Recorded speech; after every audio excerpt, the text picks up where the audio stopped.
1,4 litre HDI. TDCi chez Ford, HDI chez Peugeot. Mais c'est les mêmes conneries. Gros joint de culasse du Seigneur Iton. Donc on change le bloc. Allez hop, soyons fous. Soyons fous. Le cœur neuf est ici même. Et aujourd'hui, on va reprendre la procédure complète pour remplacer un moteur. Donc, chose qui a déjà été faite avec le pétard. Bon, j'ai laissé quand même les roues au sol parce que des fois, le pétard, il n'y arrive pas. On desserre les cardans des deux côtés et les 4 boulons de roue. Maintenant, on cale le véhicule bien haut. Chose due, chose faite. Impeccable. Maintenant, on va démonter les roues, dévisser les cardans intégralement, les deux pare-boues, le pare-choc, les phares. Là, on fait de la bonne place. Après ça, on passera à la dépollution. Chez Joss Dépanne, chaque boulon enlevé est remis à sa place, tu vois, direct. J'ai enlevé les deux pare-boues, donc le gauche, gauche et droite, droite, normal. Et là, je vais te montrer un truc. Ça, c'est voiture rafrite chez moi, tu vois. Rafistolage. C'est-à-dire que tu vas démonter, t'es pas sûr de le remonter, celui-là. Là, vis à bois aussi. Là, on va essayer de faire quelque chose, mais je promets rien. Rafrite. Voilà. Tout ça, faut tout de suite le prendre en photo, tu vois. Quand c'est des clients un peu spéciaux, bon là, ça va. Mais tout de suite, faut sécuriser, parce qu'à la fin, c'est toi qui te retrouves avec les problèmes, quoi. On te dit, attends, oh, c'est mal remonté, mais tu vois, c'est déjà comme ça, quoi. Donc, en selle, ici, pareil, les fixations sont arrachées. Donc, on essaiera de mettre des agrafes avec le carrossier. Je te montrerai ça aussi. Des agrafes que tu fais fondre dans le pare-choc pour relier les deux parties. Donc, c'est parti. Je continue à enlever le pare-choc rafrite. Et on se retrouve sur la face avant. Alors, maintenant qu'on en est là, on en est au masque avant. Donc tu débrayes tout de suite la serrure de capot, parce que ça c'est un piège à con, je te le dis direct.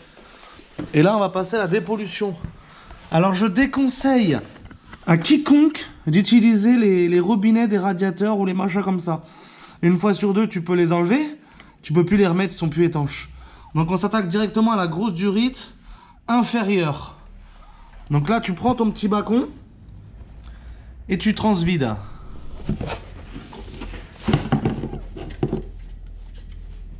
Tu la fais tourner dans un premier temps et après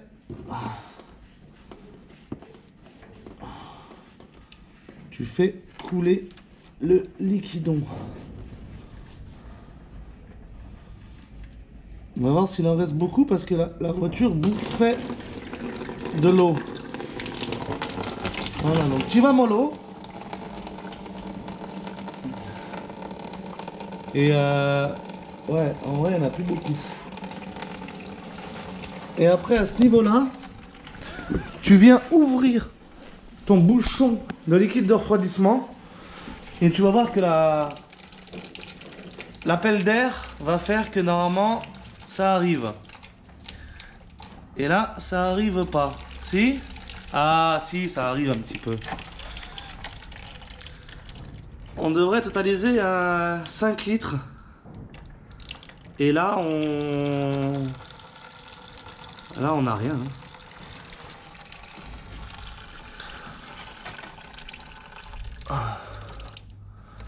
Même en... Non, rien du tout.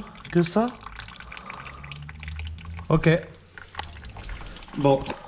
Tu vois. Mauvais présage. À mon avis, on a tout dans les cylindres. Maman l'auto.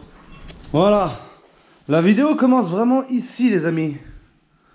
Donc là, on se retrouve sur le TDCi 1,4 litre. Donc là, on est bien gâté. Donc tu vois, c'est une boîte manuelle robotisée.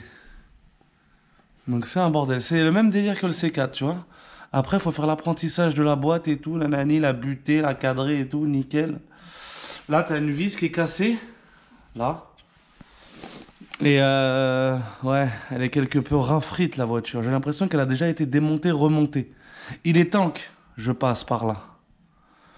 Donc là, maintenant que tout ça c'est fait, on va s'attaquer au cardan. On va continuer déjà à dépolluer. Donc l'eau c'est fait. L'huile de boîte, parce que si tu enlèves les cardans sans vidanger, tu te retrouves avec de l'huile partout. Et vidange moteur, tout ça et tout. Et on s'attaque aux cardans. Les cardans, c'est toujours ouf, un soufflet de cardan baisé ici. Tu le vois, putain, il y a du boulot, hein. Il y a du maille sur la voiture. Hein. Il y a du maille. Allez, cardanche. Alors j'étais parti avec mon petit carré là et mon bac à vidange pour vidanger la boîte de vitesse. Malheureusement, il n'y a aucun bouchon de vidange. J'ai regardé un espèce de tuto qui disait que voilà, qu'il y a une plaque en fait à enlever avec et tout plein de bordel. Donc du coup, nous on va se la faire à la one again. On va déchausser le cardan et faire couler par le cardan. Comme ça, la boîte restera bien étanche. On changera bien les deux joints spi, tu connais. Et voilà, donc du coup, voilà, on vidange pas la boîte tout de suite. C'est une bien spécifique en plus. Donc on va s'occuper du moteur. Et là, le petit coup de maître, tu l'as ou pas? Tu dévises bien à fond. Et hop là! Mais c'est pareil, ça n'a pas l'air énervé dans le carter d'huile. Pour la triangulation, c'est des rotules comme les 206, tu connais? Donc là, tu fais péter intégralement le cardan. Après, tu remets ton petit boulon un peu vissé sur le filetage. Tu vois s'il bouge. Voilà, là il bouge bien. Bouge ton corps, bébé. Voilà, là on a assez de battements. Maintenant la barre à mine au milieu. Et on va taper dessus. Et tu vois là c'est en train de sortir tranquillement. Et une fois que c'est sorti, tac. Surtout bien laisser du lest au cardan. Parce que sinon tu tires directement sur la mobilité du cardan et c'est la merde. Tu vois? Allez, taquet. On monte bien.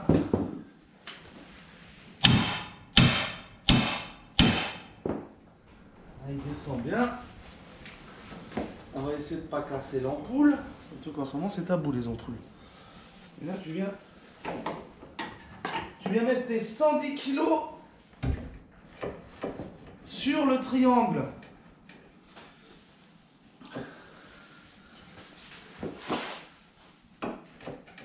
Ouais, ok. Il y va. Donc maintenant, le top c'est quand t'es deux. Hein. Surtout jamais à cheval sur la barre là. Ça peut faire des problèmes plus tard. Tu sais, pour les enfants. Ah, là on est sorti.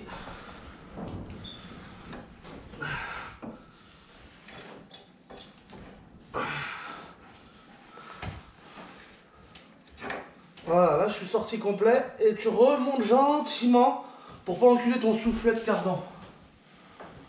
Voilà. Là on est arrêté, c'est juste parfait. Viens donc voir ça mon copain.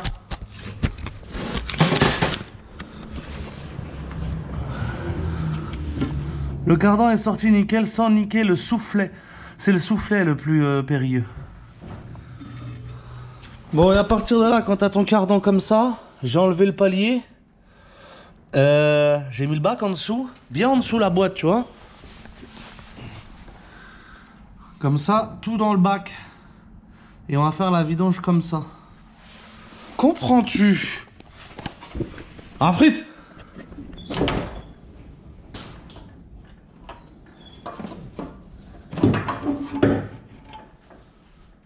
Le cardan est enlevé. Du coup là tu devrais voir l'huile de boîte coulanche.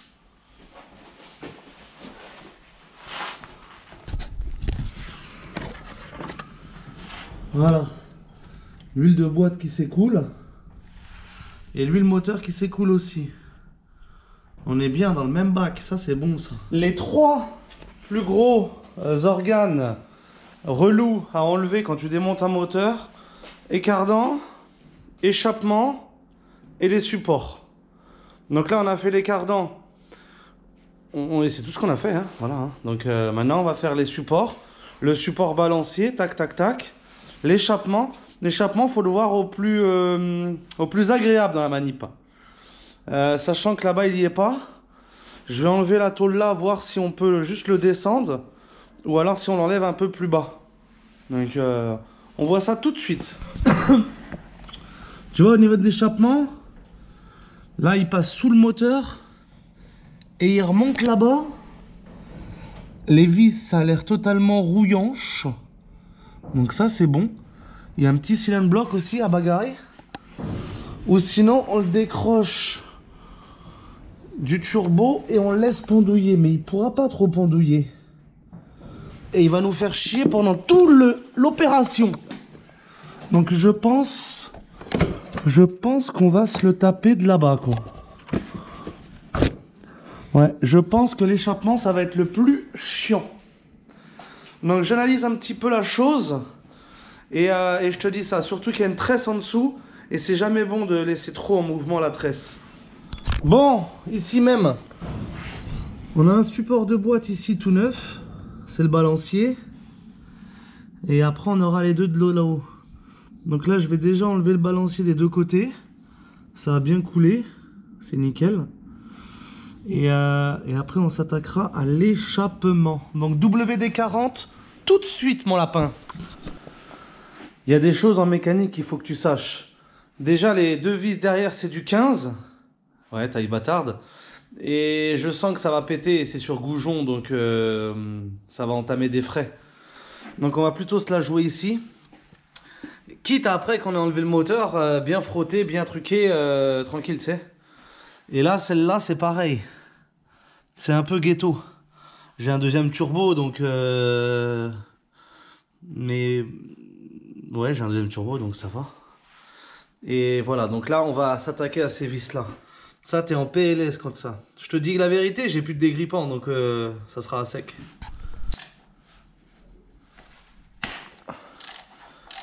Celle-là, c'est bon.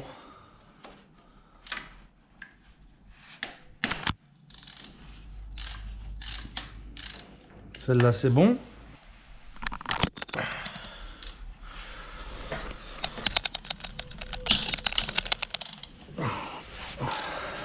Celle-là, c'est bon.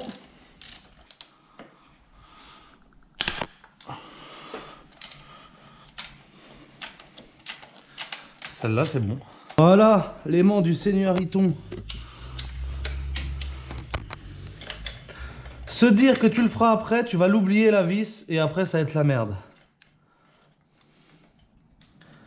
Cela dit là, elle est bien galère celle-là. Allez, deux vis d'échappement et un aimant récupéré. Ça c'est pas trop mal.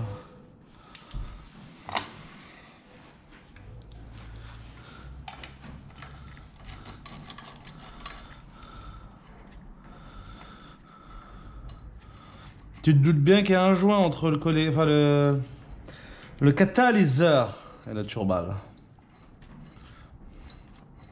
Ouais, la jonction de derrière, je la sens vraiment pas. Je te dis la vraie vérité, vraie.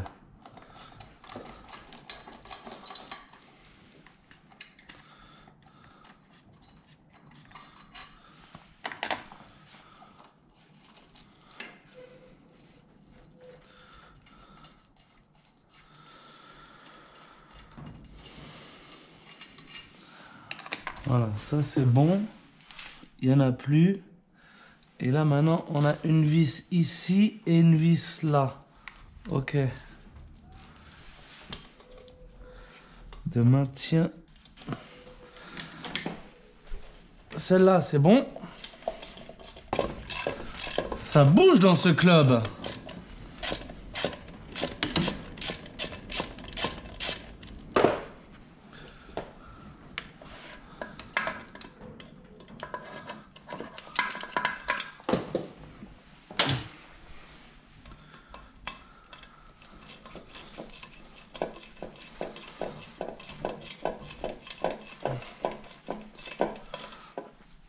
Et je suis pas en train de serrer là?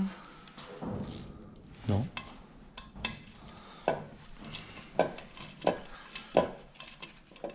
Ah.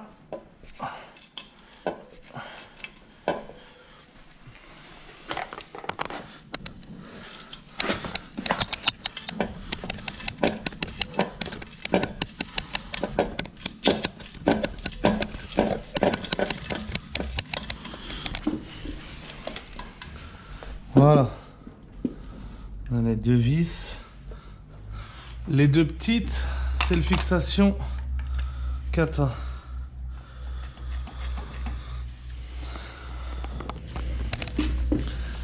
Ouais, c'est la tige maintenant qui nous emmerde. Et donc il faut le lever et le décaler. Voilà. Là, je suis en train de forçonge sur la tresse, ça va pas. Donc je vais aller enlever le cylindre bloc du bas. Et théoriquement, on pourra le foutre par terre, le kata. Bon, tout le faisceau va rester intégralement sur le moteur. J'ai enlevé tout ce qui restait à la voiture. Maintenant, par rapport au boîtier, là, sur le C4 Picasso, le calculateur de la boîte, il était sur la boîte. Donc en fait, j'avais pas touché à la jonction tuyau hydraulique qui va jusqu'à la butée. Mais là, je vais devoir séparer ça de la boîte, donc du coup séparer aussi le tuyau de la butée, et pour purger sans pédale d'embrayage, c'est, tu vois, c'est ça le problème, maman l'auto. Donc là je suis en kikiné, comme on dit dans le jargon. Donc on va pas avoir le choix, donc je vais déclipser au niveau de la butée hydraulique, faire couler le dot 4. Et voilà, et on fera au feeling pour le remontage, hein, mais j'avoue je sais pas trop encore. Ça c'est le calculateur de la boîte, je crois que c'est la pièce la plus importante de tout l'univers. Bon, décision prise, on va enlever de là. Donc on a le bac à huile juste en dessous, donc t'es gentil, tu fais pas tomber la goupille dedans, on l'enlève direct. Et là on va purger le liquide de frein.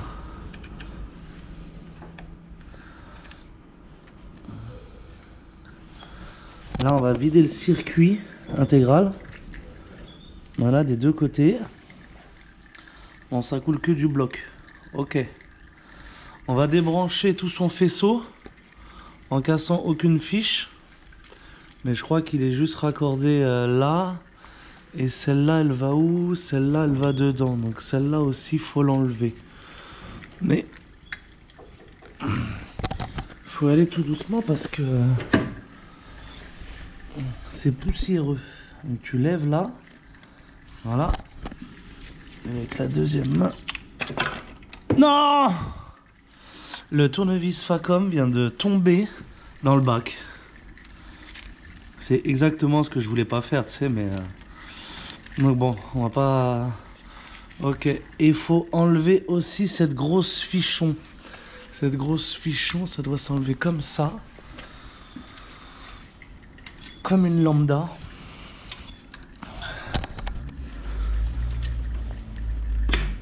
Voilà. Et peut-être même en dessous aussi. En dessous, pareil. Non, il y en a deux. Donc là, j'ai la première. Ok. Avec son petit clipson du seigneuriton baryton. Ok. Ah, le faisceau, il a l'air... Ok. Le faisceau là il est détaché intégral. Ok, ça c'est bon. Surtout pas dans l'huile ça. Et maintenant celle-là aussi.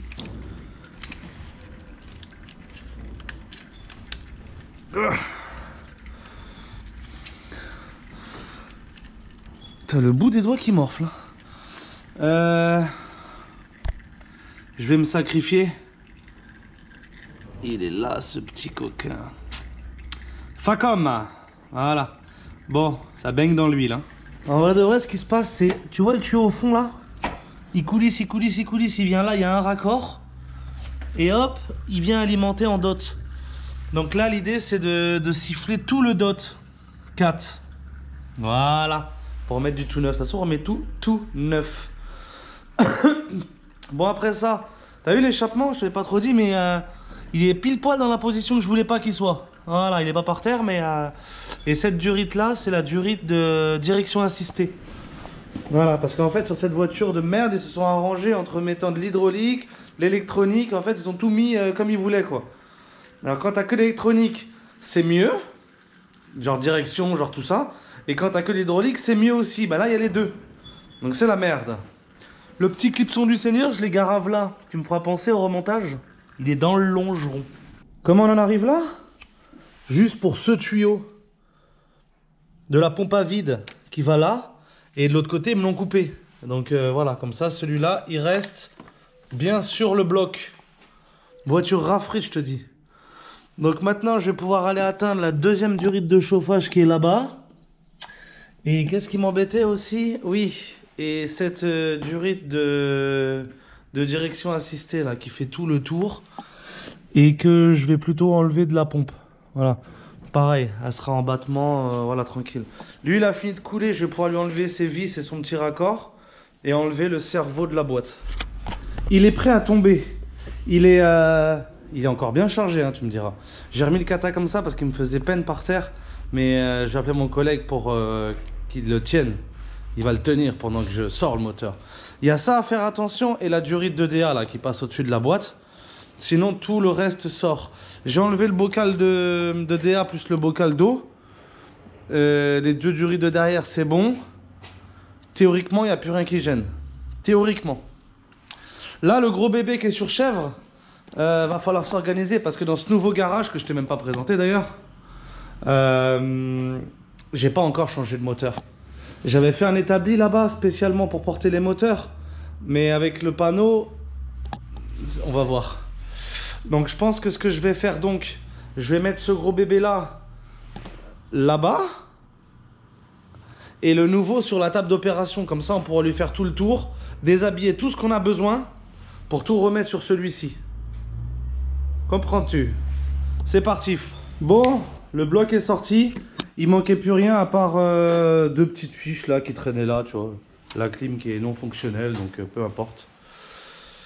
Ici, c'est bon. La boîte est extrêmement lourde. L'huile de boîte a continué à se vider. Logique. Là, il pendouille comme ça. Je vais le foutre sur son petit établi. Et voilà. Pour les vidéos suivantes, il s'agira de la distribution moteur démonté, pose de l'embrayage. Ici, on a toutes les pièces. Je sais plus trop ce que j'ai pris. J'ai tout pris, toute la filtration, tout embrayage, distrib, pompe à eau, tous les fluides.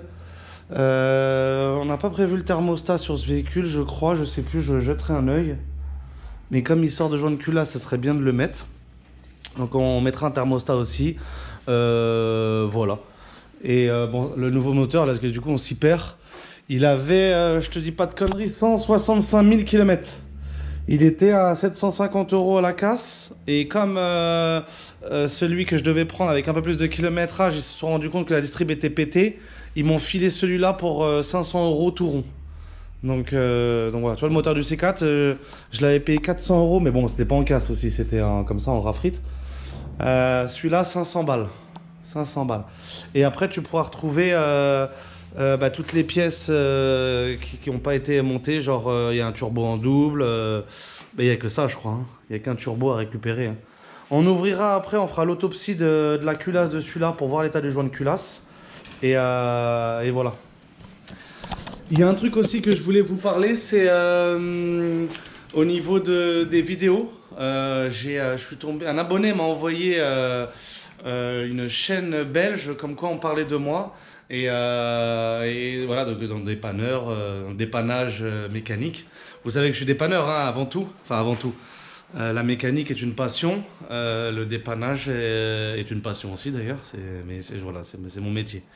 Mais à vous de me dire si vous préférez des vidéos mécaniques ou dépannage.